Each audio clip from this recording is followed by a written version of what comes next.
y muchas veces los casos de mala praxis médica están dados por no cumplir con esas obligaciones bioéticas, cuando se excede la medicina en la aplicación de tratamientos que pueden causar más daño. Bienvenidos a Estrados, un canal diseñado para la discusión de temas jurídicos nacionales e internacionales.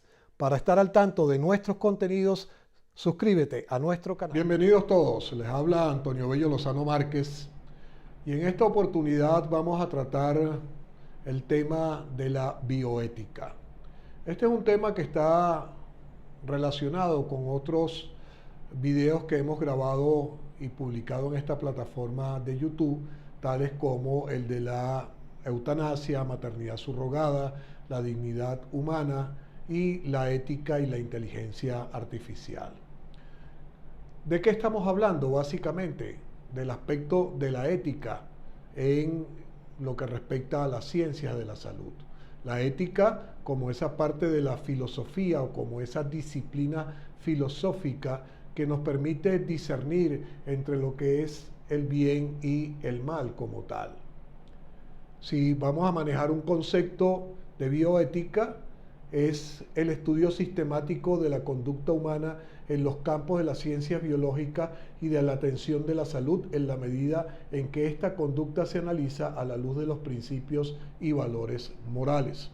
Por su parte, la Organización de Naciones Unidas elaboró un manual de educación bioética en el año 2021 para regular la investigación, desarrollo y aplicaciones de innovaciones tecnológicas dirigidos a dar respuesta a diversas situaciones como lo fue la generación de vacunas durante la reciente pandemia y así procurar no solo el aspecto técnico-científico, sino también la ética en los términos de acceso global a tales vacunas, establecer los niveles de eficiencia y seguridad de las personas. ¿Por qué estamos hablando de bioética? Por diferentes motivos. Uno de ellos es en nuestra consulta profesional. Hemos visto con preocupación en fechas recientes situaciones que son propias de lo que es la mala praxis médica por no seguir aspectos justamente de la bioética.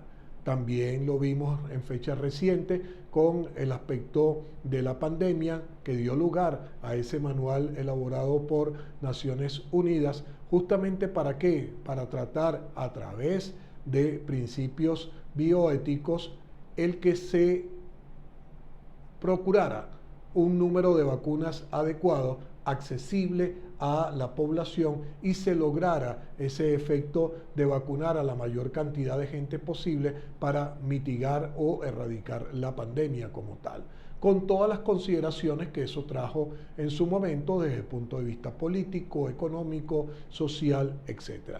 Ahora bien, vamos a estudiar este punto de la bioética desde diferentes aspectos. Uno, lo que son sus principios axiológicos, sus principios en relación a los valores que la deben dominar. Otro es en relación a la normativa, la jurisprudencia y cuestiones relacionadas con esta. Por ejemplo, cuando hablamos de principios de bioética, está la Declaración Universal sobre Bioética y Derechos Humanos de la UNESCO del año 2005 y en la cual se establece una guía de referencia relacionada con los diferentes principios que deben imperar en esta disciplina como tal. ¿De qué estamos hablando? Básicamente, el primero de ellos es la dignidad humana. La dignidad humana es el principio fundamental y como lo hemos explicado en otros videos, es un concepto incluso de carácter hermenéutico. ¿Por qué? Porque nos permite entender todo lo que tiene que ver con el ser humano y entre ellos, por supuesto, está el aspecto de la salud, la prestación de servicios de salud, el lograr el bienestar de las personas y otras cuestiones inherentes al ser humano como tal. Y esto de la dignidad humana simplemente constituye un enfoque integral, es decir, hay que ver el ser humano en todas sus dimensiones, no en una sola, no en el aspecto social, no en el aspecto económico, no en el aspecto de salud, en todos sus aspectos. La dignidad humana tiene que ver con todo, tiene que ver con la salud, tiene que ver con la libertad de pensamiento, con la libertad de criterio, con la objeción de conciencia, con todos esos aspectos que permitan el desarrollo pleno de la persona como ser humano. Otro principio es el de beneficencia. ¿Qué significa esto? Que todo lo que es la actividad de la salud está en la obligación de prevenir o aliviar el daño, obrar en función del bienestar de la persona, de la salud del individuo de manera plena en la medida en que ello sea posible. Que las personas enfermas puedan curarse adecuadamente y que la ciencia médica se dirija hacia ese aspecto. ¿Lo logra o no lo logra? Ya ese es otro aspecto a considerar, pero justamente ese principio de la beneficencia es lo que va a permitir o lo que va a indicar el camino, en este caso, de los funcionarios y de los médicos que vayan o que actúen como personal de salud. Por otra parte, está el principio de la no maleficencia, es decir, no causar daño, no infligir daño, procurar que los tratamientos médicos logren llegar al bienestar de la persona, ocasionando el menor daño, el menor dolor posible hacia la persona. Es decir, no privar de placer, evitar la discapacidad de los sujetos como tal. Otro principio en este sentido es el de la autonomía. Cada persona se rige por un principio de autodeterminación propia, es decir, todo ser humano es capaz de tomar sus propias decisiones. Esas decisiones deben tomarse de manera libre, autónoma, independiente. Que el personal de salud no trate de inducir un criterio, un consentimiento para que la persona escoja una u otra opción de salud. Sencillamente se le deben plantear todas las posibilidades, todas las alternativas y explicar adecuadamente todas las situaciones. ¿Para qué? Para que ese criterio se forme de la mejor manera. Esa autonomía implica el conocimiento pleno de la situación y por supuesto que la persona tome eso sin ser influida de alguna manera por otros sujetos. Y por supuesto un principio de justicia. Ese principio de justicia lo que establece que la salud es un derecho fundamental que debe ser garantizada por el Estado y que por lo tanto se requiere de un trato justo y no negar a los individuos los servicios o imponerles a esto más de lo que la ley exige como tal. Entonces estamos hablando de dignidad humana, beneficencia, no maleficencia, autonomía y justicia como tal. Pues bien, todos estos principios que son de carácter universal se encuentran contenidos en diferentes cuerpos normativos y en diferentes declaraciones de carácter mundial, de carácter universal, que se han venido dictando a través del tiempo. La primera de ellas a mencionar sencillamente es la Declaración Universal de los Derechos Humanos del año de 1948, producida por las Naciones Unidas. El artículo 25 de esa declaración señala que toda persona tiene derecho a un nivel de vida adecuada que le asegure así como a su familia la salud y la asistencia médica. Por otra parte, tenemos la Declaración Universal sobre el Genoma Humano y los Derechos Humanos, emitida por la UNESCO en el año de 1997. Y allí se establece que el genoma es el conjunto de todo el ADN de una célula de una especie y los genes que ésta contiene. Determina toda la información sobre el funcionamiento del organismo, incluida la embriogénesis, el crecimiento, la respuesta al medio ambiente y la curación de enfermedades. En su artículo 5 de esta declaración se establece que una investigación, un tratamiento o un diagnóstico en relación con el genoma de un individuo solo podrá efectuarse previa evaluación rigurosa de los riesgos y ventajas que entraña y de conformidad con cualquier exigencia de la legislación nacional. Si ustedes a bien recuerdan, cuando se inició esta investigación del genoma humano o cuando concluyó la investigación del genoma humano y trazaron el mapa del ADN de los individuos, surgieron una serie de cuestionamientos en relación con los mismos. Es decir, por ejemplo, el genoma humano podía determinar si una persona iba a desarrollar una enfermedad grave con el tiempo. Y eso, por una parte, daba lugar a que las compañías de seguro no emitieran pólizas en favor de esta persona, o que las empresas contratantes, al realizar los exámenes previos, al establecer un diagnóstico con base al genoma humano, sencillamente no contrataran a la persona. Eso sencillamente atentaba contra los derechos humanos. Y justamente esta declaración de la UNESCO lo que trata es de regular ese conocimiento sobre el genoma humano, de manera que el conocimiento, ese plan del ADN sencilla, o ese mapa del ADN, sirva para el beneficio de las personas y no sencillamente para causarle un daño a su integridad, un daño a su dignidad humana o a la posibilidad de vivir adecuadamente como tal. Tenemos también la Declaración de Helsinki, que fue emanada de la Asociación Médica Mundial, y en esa declaración se establece todo lo relacionado a la investigación médica, señalando que la misma solo se justifica si existen posibilidades razonables de que la población podrá beneficiarse de sus resultados. ¿Qué quiere decir con esto la Asociación Médica Mundial? Que sencillamente no hay que investigar por un afán de obtener un beneficio o de llegar a un resultado, sino que toda investigación debe ir dirigida al beneficio de la humanidad.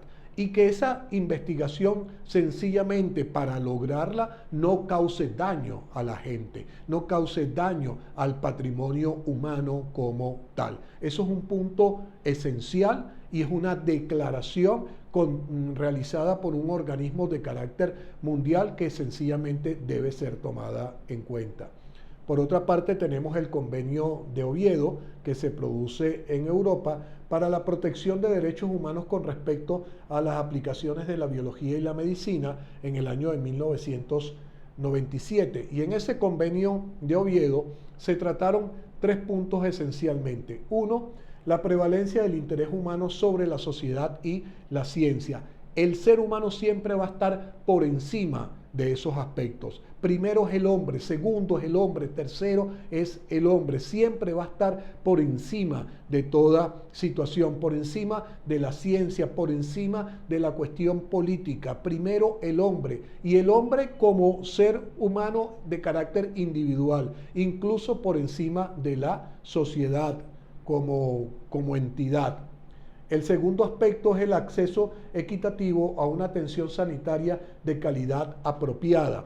Y vimos esto con el aspecto, por ejemplo, de la pandemia.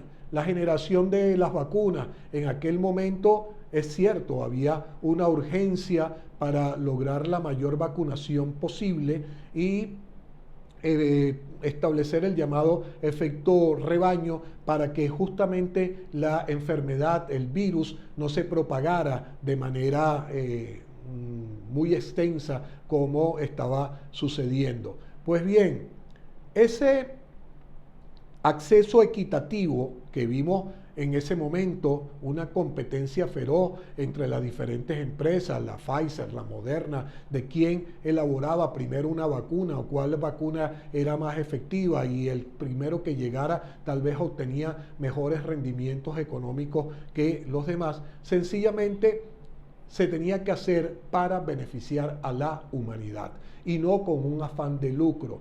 Que algunas empresas se lucraron con esto. Bueno, evidentemente que sí, porque desarrollaron un trabajo importante, un trabajo interesante en esa materia. Pero ese afán de lucro no era lo prioritario. Lo prioritario era obtener la vacuna adecuada para mitigar los efectos de la pandemia. Y eso incluso para procurar un acceso equitativo a las vacunas. Por eso la vacunación era gratuita, por eso eran los gobiernos quienes se encargaban de pagar esos costos a través de sus fondos reservados para eso o a través de las erogaciones que hiciera la Organización Mundial de la Salud y la colaboración de otras entidades a nivel mundial. Pero básicamente, ¿qué es lo que estábamos hablando? De una vacunación gratuita. ¿Por qué? Porque va en defensa de la humanidad y eso es un aspecto sencillamente ético, un aspecto de la bioética como tal. Un tercer aspecto que establece ese convenio de Oviedo es el consentimiento libre e informado en todos los aspectos de la investigación médica. Es decir, un sujeto no puede ser un individuo, una persona, no puede ser objeto de un tratamiento sin que se le informe adecuadamente. Y esa información adecuada, ¿qué implica? Establecer los pros, pero también establecer las contras, establecer cuáles pueden ser las consecuencias negativas de esa situación. Lo vimos también con la pandemia, que mucha gente decía, no me vacuno porque me va a causar tales o tales efectos, o va a producir tales o cuales circunstancias. Entonces, la persona que se iba a vacunar debía ser informada adecuadamente de todos los beneficios o posibles consecuencias negativas que trajera la vacunación. Y por eso eran las personas libres de vacunarse. Y lo vimos con muchísima frecuencia a nivel mundial de mucha gente que sencillamente no creía en la vacunación y no optó por colocarse este medicamento para paliar la enfermedad. ¿Era su principio de autonomía? Sí. Ahora, ¿debía estar informado? Vimos también con la pandemia que mucha gente estaba desinformada porque decía que eso iba a sufrir unas consecuencias dañosas, a generar otro tipo de enfermedad, que con el tiempo quedó demostrado que no fue así. Un cuarto aspecto que establece ese convenio de Oviedo es la prohibición de discriminación a causa del patrimonio genético, indistintamente de la raza de la persona, de su origen genético. El tratamiento médico tiene que ser igual, sea blanco, sea negro, sea hindú, sea americano, sea lo que sea. Es decir, es un ser humano y como ser humano debe recibir el tratamiento médico adecuado. Que el patrimonio genético no sea causa de discriminación. Eso es entrar en cuestiones propias, por ejemplo, del nazismo, cuando hablaba de la raza aria y sencillamente discriminaba a cualquier otro sujeto con las consecuencias nefastas que trajo el nazismo como tal. Y un quinto aspecto que establece ese convenio de Oviedo es que el cuerpo humano y sus partes no deben ser objeto de lucro. Es decir, la bioética parte, nace, se desarrolla y tiene como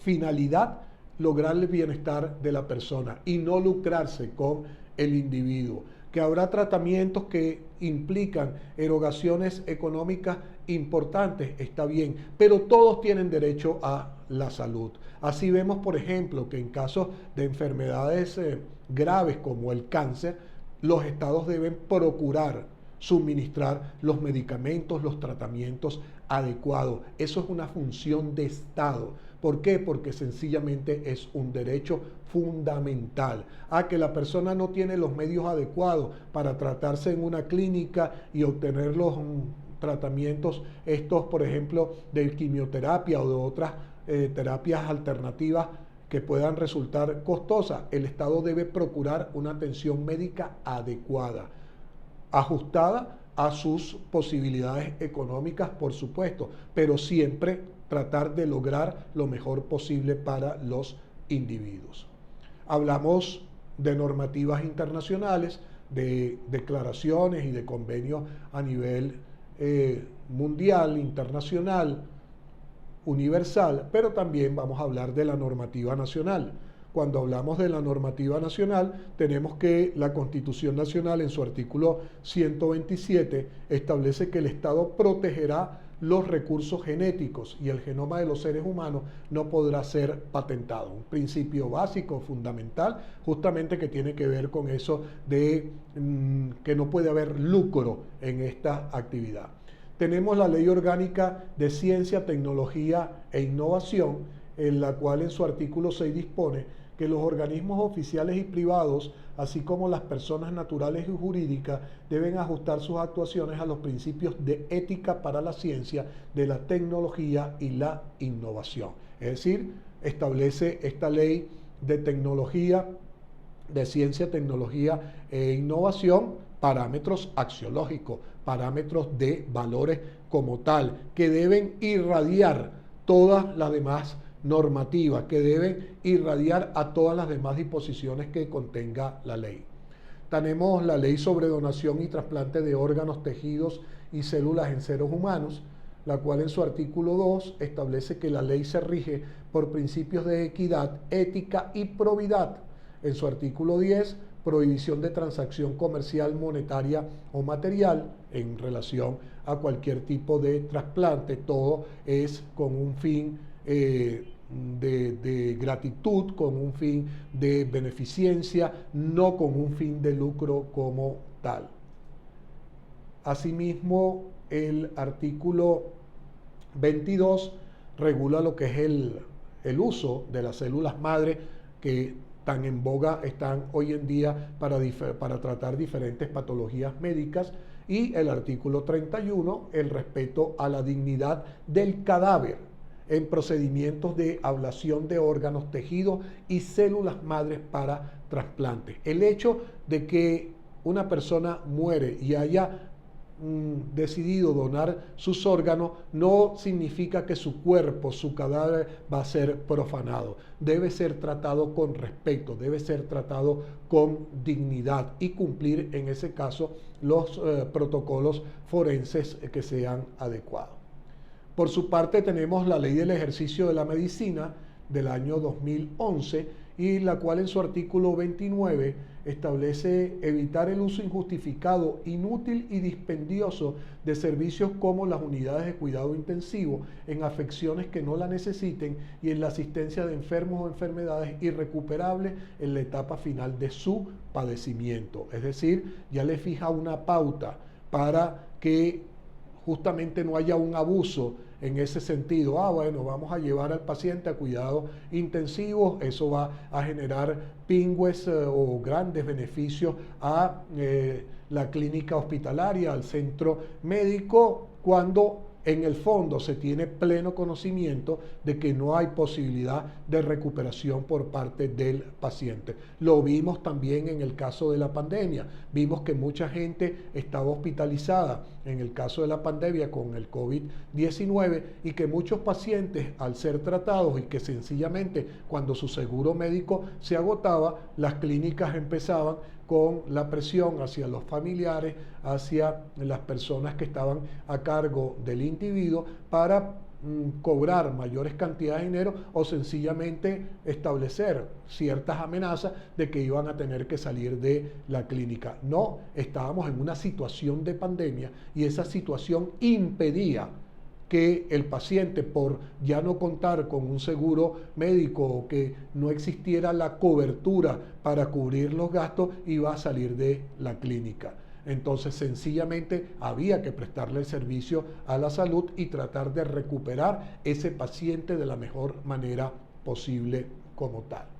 Tenemos también por su parte el Código de Deontología Médica, el cual en su juramento que aparece allí consagrado y específicamente en su punto 4 establece que es obligación cumplir estrictamente las pautas internacionales para la investigación biomédica en seres humanos. Lo que hablábamos antes, es decir, tenemos cuestiones como las declaraciones de la UNESCO, los convenios firmados en el de Oviedo y otras normativas universales que pudiera alguien pensar, bueno, eso aplica a nivel internacional y no a nivel nacional, porque aquí nos regimos por la ley del ejercicio de la medicina y no estamos obligados a eso. No, el propio Código de Deontología Médica, que es el código de valores, es el código moral que implica el ejercicio de la medicina y que los médicos prestan ese juramento ante sus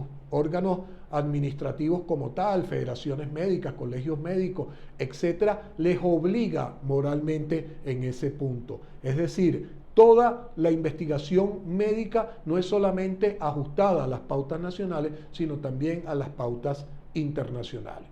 Y tenemos otra normativa que es el Código de Ética y Bioseguridad del CONICYT, en la cual establece que el progreso científico no es motivo suficiente para justificar cualquier tipo de experimento. Estos, por señalarles algunos aspectos normativos propios de la legislación, tanto legal como sublegal de Venezuela, pero que son importantes tenerlos en cuenta. Existe todo un desarrollo normativo, un desarrollo reglamentario, en el cual se establecen valores a cumplir, valores a aceptar, valores a llevar a cabo, en este caso por todo lo que es un personal de salud como tal.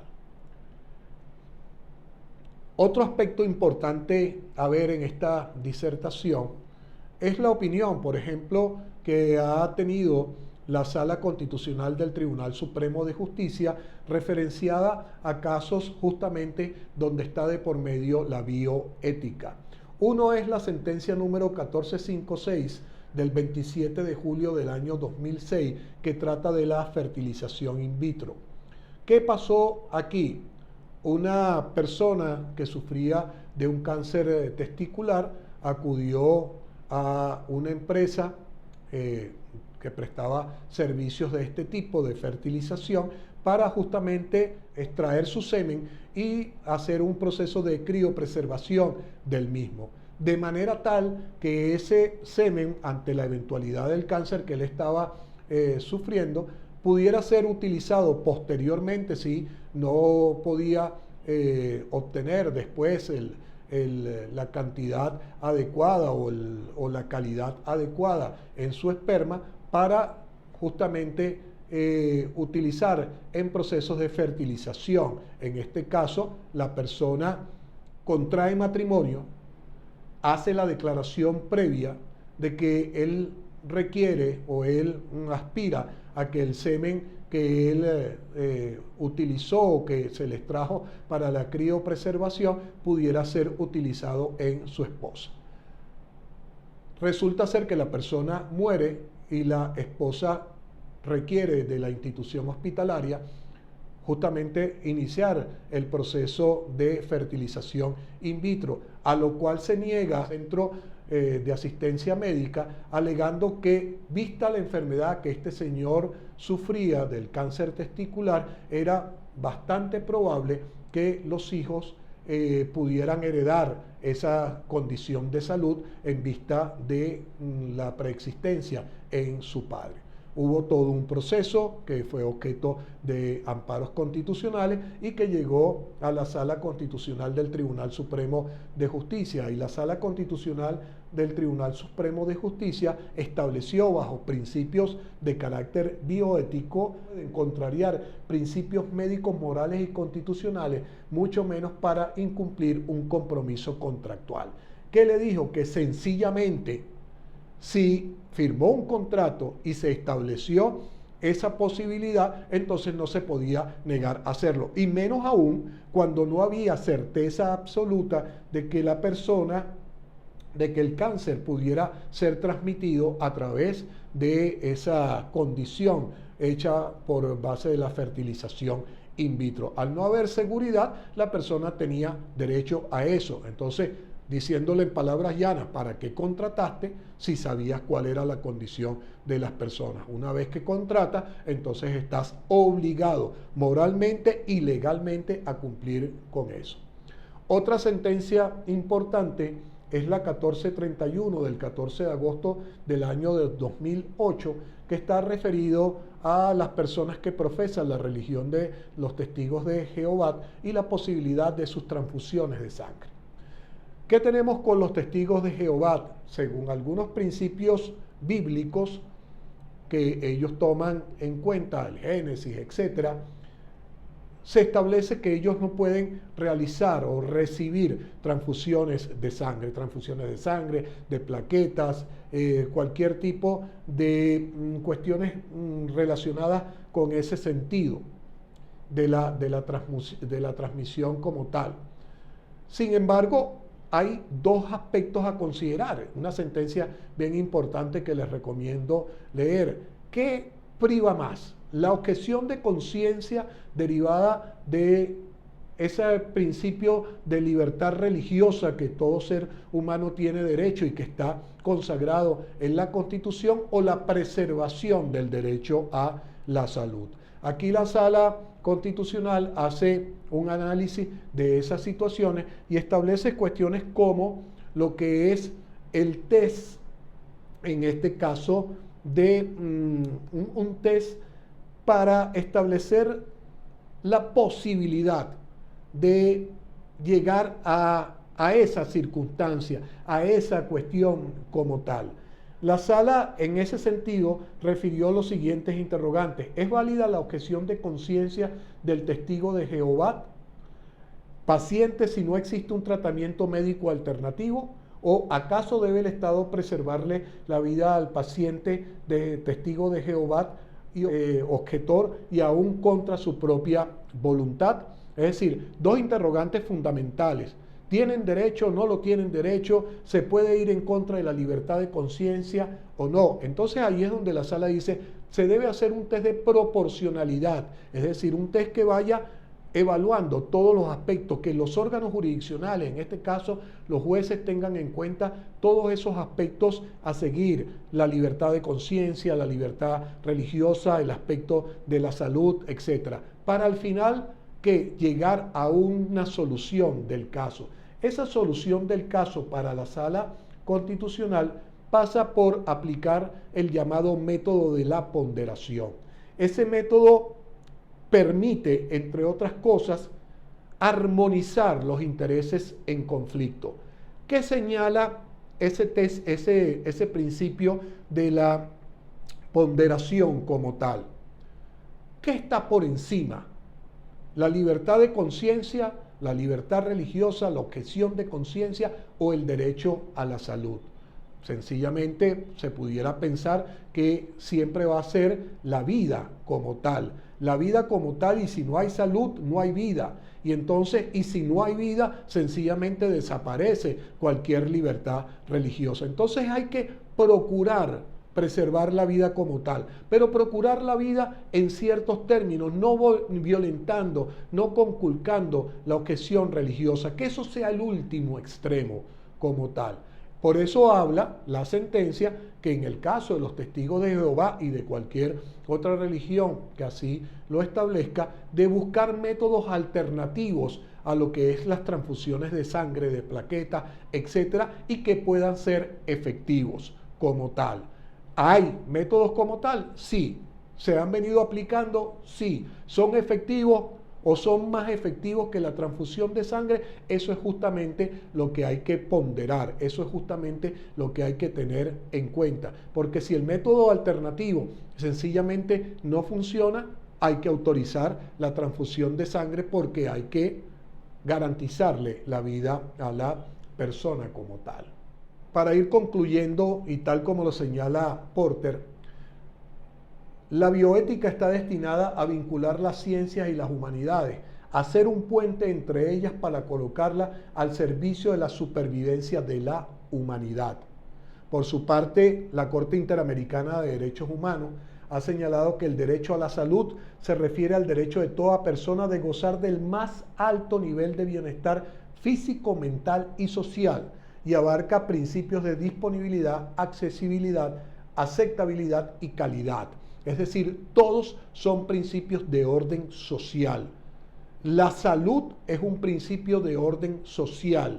Como tal es importante no solamente para el individuo, sino para toda la colectividad y por supuesto para el Estado. Por su parte, el doctor José Leonardo Requena Cabello, que fue durante muchos años funcionario de la Sala Constitucional del Tribunal Supremo de Justicia, en una conferencia justamente sobre biomédica, señaló que el método que utilizan los tribunales para los casos bioéticos es mediante el paso de la construcción de una taxonomía o la elaboración de una serie de reglas de prioridad, que son la jerarquización de los principios, estos principios de que hemos hablado antes, autonomía, libertad, etc. Y en tal sentido se refiere al tema de la bioética desde el punto de vista procesal como derecho de acción. Cuando hablan de un derecho de acción, lo está de alguna forma u otra separando un poco de lo que es el amparo constitucional como tal. Pero es una acción que positivamente o va a estar fundada en preceptos constitucionales. Ya leímos parte de lo que establece la Constitución, y tal vez no solo principios constitucionales, sino también principios de naturaleza axiológica, como son esos contenidos en las declaraciones universales. Hablamos al principio de lo que es la mala praxis médica, y muchas veces los casos de mala praxis médica están dados por no cumplir con esas obligaciones bioéticas, cuando se excede la medicina en la aplicación de tratamientos que pueden causar más daño al paciente. Hay que ser ponderado, hay que ser reflexivo, hay que tratar de procurar el bienestar de la persona y no sencillamente hacer o realizar una intervención sin la debida conciencia como tal. Como reza el refrán, peor puede resultar el remedio que la enfermedad.